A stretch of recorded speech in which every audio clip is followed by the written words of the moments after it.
Olha, é com uma honra inigualável que eu inicio essa Fusarca. Palmas! Palmas para massagear o ego sofrido nesse programa. Primeiro talk show sem banda e sem público da América Latina. Mas nós temos um jovem promissor chamado Victor Ramos. Ele tem um equipamento de alta tecnologia adquirido no Mercado Livre. Que ele aperta um botão que vê palmas. Cara, viva a tecnologia. Hoje o Fusarca está extremamente utilidade pública. Nós vamos falar sobre a língua portuguesa. Quem que nunca deu uma derrapada no português? Fala pra mim, até hoje. É frequente. Vou começar falando de algumas curiosidades da nossa língua. Solta a primeira tela. Olha que interessante. Sabia que as palavras álbum, hotel, libido, sauna, máfia e vírus são escritas exatamente da mesma forma, desconsiderando os acentos, em 6 países? É interessante, olha lá. Ó. Então dá para você se virar, né, com 6 palavras. Você vai, você não sabe falar, você fala só essas 6 aí. Você monta uma frase só com elas. Dá para se virar bem. Outra, vamos lá. Mais uma curiosidade. Esse cidadão aí, já ouviu aquela expressão, será o Benedito? Todo mundo já deve ter ouvido a avó que fala muito, será o Benedito, né, menino? Essa expressão, ela nasceu em 1933, quando o presidente Getúlio Vargas demorou muito para escolher o interventor de Minas Gerais. Todos temiam que ele escolhesse o pior candidato, que chamava Benedito Valadares. Por isso a população se perguntava, será o Benedito? E o Benedito foi o escolhido. Esse rapaz aí é o Benedito da expressão, será o Benedito. Incrível, né? Próxima. O brigadeiro. Por que o doce brigadeiro chama brigadeiro? Você faz ideia? O docinho brigadeiro foi criado no Brasil logo após a Segunda Guerra Mundial. Como na época era muito difícil arranjar leite fresco, ovos, amêndoas e açúcar para os doces, alguém misturou leite condensado e chocolate e nascia essa maravilha. O nome foi uma homenagem ao brigadeiro Eduardo Gomes, candidato à presidência da República na época. Então, o brigadeiro que você come e acha uma delícia foi uma homenagem a um político. Próximo. Aí, por que o Raulzito tá nessa tela aí? Em Portugal, maluco se diz taralhoco. Lá aquela famosa música do Raul Seixas seria taralhoco, beleza. Taralhoco, filho. São essas as curiosidades da nossa língua, a belíssima língua portuguesa. Solta a vinheta no Fusarca.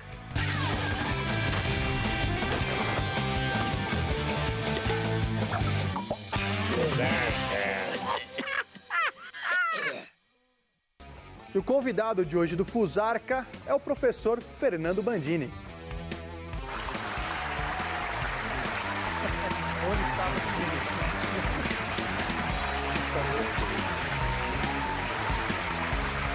Professor, seja bem-vindo ao banco da Kombi desse programa. O senhor que eu tenho certeza que já andou de Kombi. Sim, já andei de Kombi. Já deu uma passeada de Kombi por aí, né? Já dei passeada, né? Um conforto extraordinário. Extraordinário, incrível, uma tecnologia alemã. Estabilidade, um carro... Na curva, né? É fantástico. Professor, quantos anos de sala de aula já? É o 31º ano, né? 31 anos de sala de aula. Né? E como que veio essa vontade de ser professor? Aconteceu, já tinha... Deve ter algum problema aí, né? Porque imagina, eu entrei na escola com 7 anos e não saí mais, né? Tem alguma coisa errada aí, né? Mas, enfim. Verdade, uma vontade. Então, e sempre gostou da língua portuguesa? Eu sempre achei interessante. Eu sempre gostei de literatura, né? De ler livros e tal. E tem uma influência dos pais ali, né? Minha mãe lia muito jornal, meu pai lia jornal e livros e tal. E acho que, né, a minha mãe foi professora, tinha uma tia, irmã dela, né? Minha tia também é professora. Então, acho que isso, de alguma forma, tem uma ligação. Lia muito em casa, os clássicos da literatura, de tudo. Eu acho que ele tinha uma biblioteca bem variada, né? Ele gostava muito de literatura de entretenimento e tinha muita coisa... Era bem eclético, né, o gosto dele. Então, acho que foi indo assim, né? Essa história de ver coisas muito diferentes. Ele não fazia nenhuma restrição, né? Em termos de... Então, acho que isso ajudou. Foi importante. Foi muito importante. E o senhor estudou onde? Aqui em São Paulo? Estudei aqui, eu sou de Jundiaí e estudei sempre em Jundiaí, no Conde, no Parnaíba, né? Fui alfabetizado pela professora Cecília Pessini e estudei no Conde, depois estudei no Anapaz, né? Sempre em escola pública. Depois fui para Campinas, né? Estudei na Universidade de Campinas, na Unicamp, e trabalho no ensino médio, né? Dou aula no ensino médio desde 85, faz tempo. Desde 85. O senhor leciona em quais escolas hoje? No Divino Salvador, no Colégio Leonardo e no La Fontaine. Né? Bacana. 31 anos de sala de aula. Como que o senhor qualifica, como o senhor julga, vamos dizer assim, a língua portuguesa? É uma língua complexa? Porque todo mundo fala que o português é uma língua extremamente complexa e, de fato, eu acho, para mim é. Sim, todas as línguas são complexas, não há simplificação, não há... as línguas, por si só, elas são assim, né? Elas são... Mas, ao mesmo tempo que elas são complexas, elas são muito dinâmicas, elas se modificam, né? Então, a língua, vamos pensar, é como se fosse um organismo vivo e ela sofre influência do meio, ela se adapta, né? Então, a língua é alguma coisa que vai se amoldando, né? Então, eu não acho que o português é mais difícil do que, pode ter mais acento que outra língua, ou ter menos, né, certas derivações, certas... A regência, como é que funciona, né? Que se usa o verbo com uma preposição ou sem, né? Mas todas as línguas têm a sua complexidade. Não existe uma língua primitiva, por exemplo. Pensa nisso. Não tem uma língua que seria mais simples e a outra mais complexa, né? Tem aqueles lugares comuns, o pessoal fala, em alemão é que se filosofa. Não, não é verdade. As línguas vão sendo usadas pelo falante à medida que há necessidade de usá-las. Então, quer dizer, você pode, né, filosofar em português, né? Esse verso da canção do Caetano, né, não funciona, vamos dizer, do ponto de vista da linguística. Então, a língua, lembra, ela é um organismo, né, muito dinâmico. E voltando à sua pergunta, então o português é complexo, como todas as línguas são complexas, mas não é mais ou menos difícil. É que muito, né, se fala, né? Não, porque o inglês é extremamente mais simples, é uma língua... Olha, eu não acho, para mim é difícil, viu? Eu estou estudando inglês faz tempo, amigo, ó, desde criança. Bem difícil. Eu acho o inglês bem difícil também. É claro, tem alguma coisa ou outra que acaba... Sim, porque a gente vai sempre comparando, e aí compara algumas coisas, então formas verbais do inglês, para quem faz o português, para quem escreve principalmente em português, fica mais fácil o inglês, né? As formas da escrita de certos tempos verbais e pessoas verbais, no inglês você, né, usa uma forma muito semelhante, ou às vezes igual mesmo, as formas são iguais, então fica mais fácil.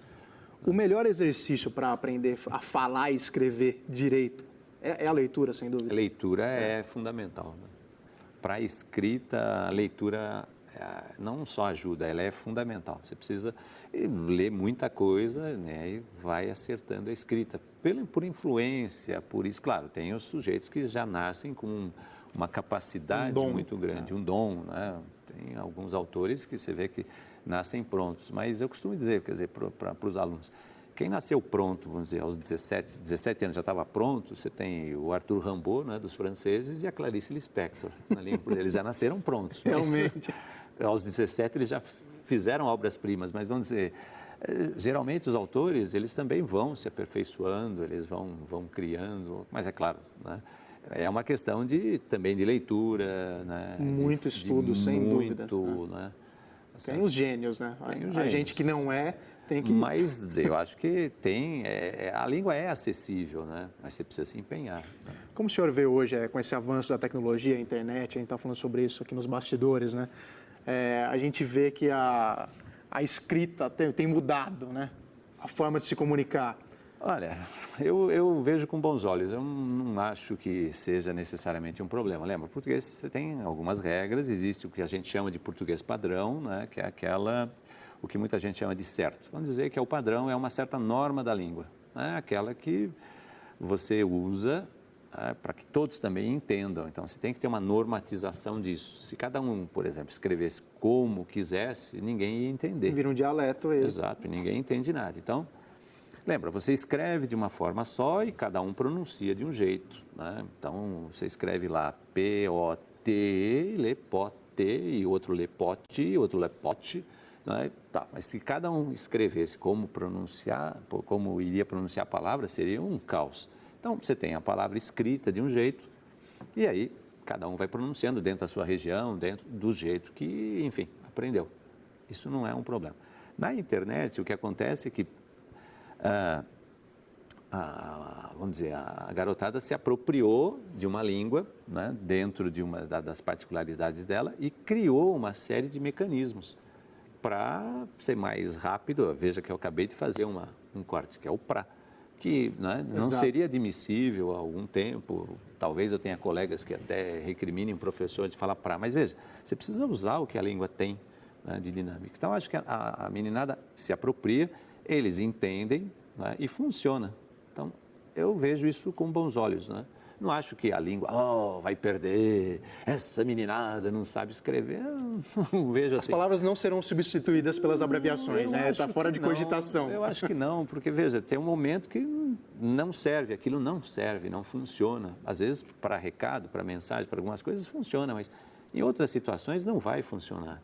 E aí você precisa recorrer a um outro tipo de instrumento. Nós né? temos um exemplo de uma tela aí, como se escreve na linguagem internetica hoje em dia, lá, ó.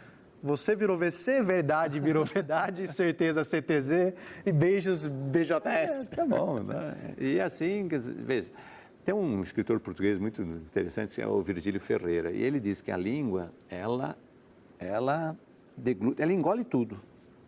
Ela engole tudo, de qualquer época.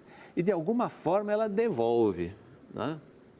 Vai imaginando, de alguma forma ela vai devolver. Então, se engoliu, vai sair, de alguma maneira sai, né? Pode sair como uma frase muito boa e, às vezes, nem tudo que entra no organismo sai de uma forma, vamos dizer assim, agradável ou harmônica, não é isso? Exatamente. Né? Não preciso entrar em detalhes, né? Escatológicos. Então, assim, lembra? Exato. Vem para a língua. O que funciona, ela retém, ela segura. O que não funciona, vai embora. Então, alguma geração, quer dizer, daqui a 10 anos vai ter variação. Aí, talvez esse quadro que você tenha mostrado, daqui a 10 anos não faça sentido. Mas pode ser que desse quadro alguma coisa tenha ficado na língua e tenha sido aceito, vamos dizer, pelos falantes. É o caso do onde, né? O onde hoje em português virou um coringa no português do Brasil. Ele substitui uma série de outros pronomes relativos. O pronome relativo é aquela história do cujo, em que, no qual. O onde entrou. Onde? No português oral, ele substituiu o com, o quando, substituiu o em que, ele usa o que, onde, né? E há tempos atrás não era assim. Não era. Veja, para o português padrão está errado. Você usa quando numa situação de tempo, onde numa situação de lugar, né? Tá bom. Mas veja, é possível que... Eu tenho alunos, por exemplo, que já não percebem essa distinção. Você tem que insistir no português padrão. Olha, você usa quando numa situação. Foi naquela madrugada, quando meu pai chegou. Não foi naquela madrugada onde meu pai chegou. Tá bom. Mas para ter essa diferença, veja só, Felipe, você vai insistindo. Chega um momento que os falantes esquecem isso. E aí aquilo entra para a língua numa boa. Então, quando o Virgílio Ferreira fala disso, né, que as coisas entram... no organismo vivo da língua, de alguma forma sai. Então, algumas o organismo vai reter. Quando chega um momento que ninguém vê que aquilo é um problema, né? Então aquele quadro que você mostrou, talvez daqui a um tempo, já vai seja daquele Mas jeito, eu acredito, né? também que existe um discernimento entre os jovens, por exemplo. Eles escrevem dessa forma, mas quando vão fazer uma prova de português, obviamente... Eu acho que você nunca recebeu uma prova lá escrito VDD. VDD, então, porque aí você precisa exigir que ele use essa norma da língua, que é a norma culta. A escola também está aí, dentre outras coisas, para lembrar que existe a norma culta e ele deve usá-la, né? Exatamente. Tem que usar a norma culta. Legal. Falando de vestibular agora, como você vê os livros que são indicados para o... Acho que é uma atitude saudável. Uma lista de livros, então você tem lá um cânone, né, um grupo, uma reunião de alguns autores que os jovens devem ler, né, devem passar pelo ensino médio lendo esses autores. O que as universidades paulistas fizeram num tempo, as duas que exigem lista de livro, que é a Unicamp e a USP, por um certo período, no começo agora do século XXI, eles uniram as listas. Então, isso foi uma atitude boa, né? Então, tinha lá... Unificaram as listas. E aí, quem fosse prestar Unicamp e FUVEST, e muitas vezes o aluno que presta um presta o outro, ele lê aquele conjunto de obras. Há 2 anos, eles desunificaram, né? Separaram novamente a lista. Quer dizer, na verdade, a partir desse ano, agora a lista está separada. Separou novamente. Separou novamente. E aí é um problema. Você salta de 13 para 22, 23 títulos e tal. Alguns coincidem, então no final, vamos dizer, você tem acho que 19 títulos para... Acho que fica uma lista mais ampla e aí muitos alunos recorrem a resumo. E para o planejamento mesmo do professor no ensino médio, acho que isso fica comprometido, né? Porque se você tem uma lista, 13, 12 títulos e tal, pode-se ler, pode-se diluir isso ao longo desses 3 anos do ensino médio. Certo. Né? Então, eu não sei, algumas universidades geralmente não prestam conta do que fazem, então os vestibulandos não ficaram sabendo por que eles separaram, por que os departamentos, né? Não sei, enfim, não conheço política universitária, mas por que eles o mais não podem inteligente seria continuar unificado, sem ou dúvida. pelo menos o que facilitaria a vida de muita gente, sem necessariamente rebaixar o ensino, dizer, não, olha, quer dizer, você tem um autor africano, então por que eles não podem sentar e dizer, olha, vamos ler esse cara por 3 anos, depois vamos ler esse aqui. Pode-se ler essa obra do Graciliano Ramos e depois, sabe? Realmente. Não, eu quero esse, você quer aquele. Um padrão, né? Mantém o padrão. Mas deixa de um certo jeito. Mas eu vejo com simpatia a ideia de ter uma lista. Então, os alunos passam pelo ensino médio conhecendo alguns desses autores. Isso é bom, é saudável, né? Eu já vi algum tipo de reclamação também, até por parte de docentes e tal. Que recomenda-se uma literatura ultrapassada, do início do século XIX. Isso não é saudável, pois era uma outra linguagem. Olha, aí eu acho o seguinte, é bom, claro, não é tão empolgante você ler o Alencar, né, pela linguagem dele, José de Alencar, né, do Iracema, do Tio, de uma série de romances do Senhora, mas acho que é fundamental eles passarem por esses autores também para ver que o mundo não começou exatamente, por exemplo, em 1998, quando eles nasceram, ou em 2002, qualquer que seja o ano que ele tenha nascido.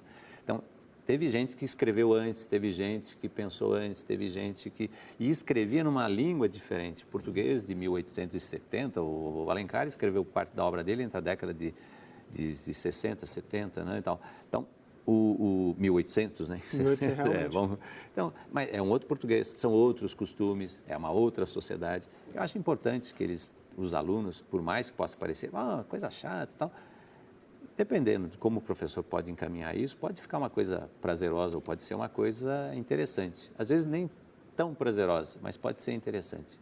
Eu acho que o ensino, e principalmente o conhecimento, não precisa necessariamente ser leve, nem precisa necessariamente ser prazeroso. Tem um hedonismo, essa coisa que tudo tem que ser agradável, às vezes não é tão agradável, mas é fundamental. Aquele pode não ser agradável, mas lá na frente você não vai se arrepender. Eu li e não me arrependi. Não é um problema, né? Não doeu. Eu passei por tudo isso, foi ótimo. Exato. Esse é o professor Fernando Bandini aqui no Fusaca. Um rápido intervalo, não sai daí, a gente já volta. Rapidinho.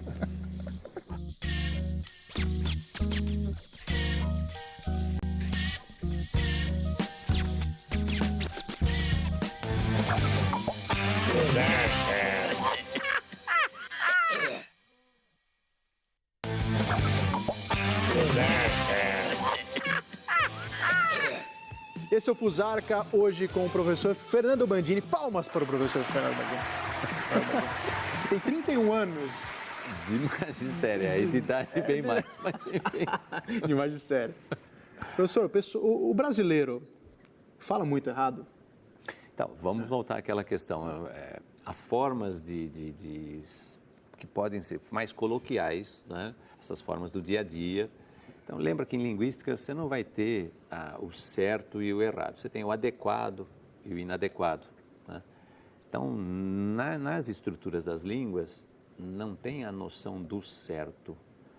Porque se o falante se faz entender, se ele usa aquele mecanismo, não precisa ter essa ideia do certo. Certo. Agora, é aquilo que a gente falou no outro bloco, né? Tem adequação. Em certas situações mais formais e tal, você vai usar esse português mais formal. No dia a dia, você vai usar esse português coloquial e tal. Como o Rosa, né, o Guimarães Rosa dizia, o português, a língua de dia de semana. Né? Tem um personagem muito legal, tem a de fim de semana, Realmente. no tempo que, né, os meninos se vestiam para ir à missa, ao culto de domingo, com uma roupa de domingo, que eles chamavam. E aí tem um personagem muito legal no conto dele, o Famigerado, que é um cangaceiro e tal, e vai perguntar para o médico da cidadezinha, né, o que quer dizer famigerado, que alguém chamou de famigerado, e ele queria saber se era um palavrão ou não. E o médico começa a enrolar, não sabe qual é a do cara. Então ele fala, famigerado quer dizer assim, notório, notável. O senhor pode usar a linguagem de dia de semana? Quer dizer, é aquela coisa, o senhor pode falar para eu entender? Isso Nem é isso. espetacular, né? Então, Muito. Então, e aí ele fala, não, é assim, famoso, conhecido, eu mesmo queria ser muito e tal. Famigerado. Então, é essa a história. Muitas vezes você vai usar essa linguagem do dia de semana, né? Não tem por que usar um português, né, diferente. Então, eu não acho que fale errado, fala dentro, né, do que ele tem de conhecimento do português, da língua, né? A escola pode ajudar a ter esse conhecimento do português padrão, que a gente chama, né, isso que muitos chamam de correto, seria o português padrão, que é uma modalidade, é uma variedade desse português, né? Professor, nós fizemos uma seleção de 8 erros mais cometidos entre os brasileiros, uma seleção que a gente encontrou na internet, né? E vamos comentar um pouco algumas regrinhas. Solta a primeira tela. Mas e mas. O mas você faz o que se chama de adversativa, então é uma oposição a alguma coisa, né? Eu estava indo para lá, mas resolvi voltar. O mais é a ideia de intensidade, você adiciona alguma coisa, né? O que mais você quer além disso, né? Às vezes é um caso de hipercorreção. Você ouve gente, por exemplo, em balcão de loja, falando, olha, o senhor quer mais alguma coisa? Porque ele acha que está errado. Não. Nesse caso, o senhor quer mais alguma coisa? Quer dizer, além disso que o senhor levou, o senhor quer mais, é a ideia dessa intensidade, dessa adição. Então, esse é um caso de hipercorreção. Esse aí, nossa. Esse é legal. Agente e agente. Qual que é a diferença aí, professor? O agente é o substantivo, quer dizer, o agente pode ser o guarda, pode ser o membro de uma agência. Né? O agente, ele vai substituir o nós, né? Funciona como, usa na terceira, né, com verbo na terceira pessoa, então a gente vai, a gente fez, a gente andou, mas ele é separado, essa é a ideia do nós. Essa é muito simples e tem destruído até relacionamentos, eu fiquei sabendo que o agente. Por quê? Escreveu a gente tudo junto, o pessoal termina o namoro. Pode ser, né? O pessoal está crítico demais, professor. Essa aí também é simples, mas é muito... Também está na lista dos erros mais comuns. O a fim de esse separado é sempre aquela ideia que ele deseja alguma coisa. Então, ele está a fim de fazer, é separado. Né? Ou o fulano está a fim de comer cachorro quente, ele está a fim de alguma coisa. Então, é sempre separado. O a fim é de afinidade, aquele junto. Certo. Então, ele gosta de jeans e roupas afins, quer dizer, que são próximas. Ele ouve samba e ritmos afins, quer dizer, próximos disso. Então, esse afim é o junto, é nessa ideia de afinidade. O outro é afim de, ele quer tal coisa, ele deseja alguma coisa. Que é bem simples. Quer alguma coisa é afim separado. Afim separado. Não tem exatamente. Para mim e para eu. Aí ele lembra aquela história, quando for para fazer alguma coisa, usa o eu. O eu faz, o mim não faz. Então, não faz nada. Isso aqui foi o cara mandou um e-mail para mim e eu não gostei do que ele escreveu. Então, o cara mandou um e-mail para mim. Né? Agora, quando você for fazer alguma coisa, usa o eu. O mim só recebe. O mim dá uma paulada, o mim recebe. Né? O eu faz. Então, olha, mas esse era um e-mail para eu escrever. Eu deveria ter escrito. Então, era um e-mail para eu escrever. Esquece o mim na hora de fazer. O mim, ele não funciona como se fosse aquele agente, o que faz a coisa. Professor, muito obrigado pela presença. Foi um prazer. Só para encerrar, para quem tem medo da língua portuguesa, o que o senhor diria? Acho que não precisa ter medo da língua portuguesa. Veja que tem um filólogo, né, um dicionarista e tal, que diz que a gente usa, né, o Antônio Ruais, né, ele diz que você consegue se virar bem, né, se fazer entender numa língua, usando de 2.000 a 2.500 palavras. Um falante culto usaria 4.000 a 5.000 palavras. Um falante erudito, um escritor como Machado de Assis, um Guimarães Rosa, usaria cerca de 8.000 palavras. Veja que o léxico da língua, o léxico, esse conjunto de palavras, está beirando as 400.000 palavras.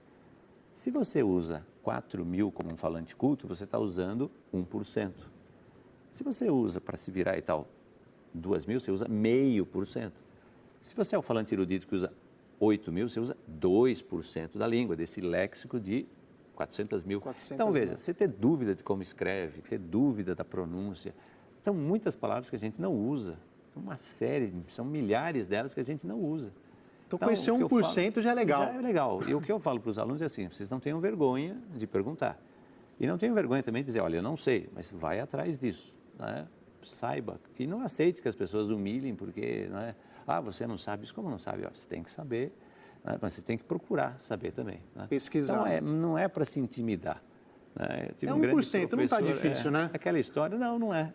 E o conhecimento, lembra, é uma coisa para unir as pessoas e não para afastá-las. O conhecimento é para unir. Então, porque sabe e você não sabe, então vá... Não, é exatamente o contrário. É para fazer as pessoas, né, se interessarem e se congraçarem, né? E não para afastar. Para unir você as sabe pessoas. que ele não Sem sabe. dúvida. Professor, Então, muito obrigado certo? mais uma vez. Muito legal.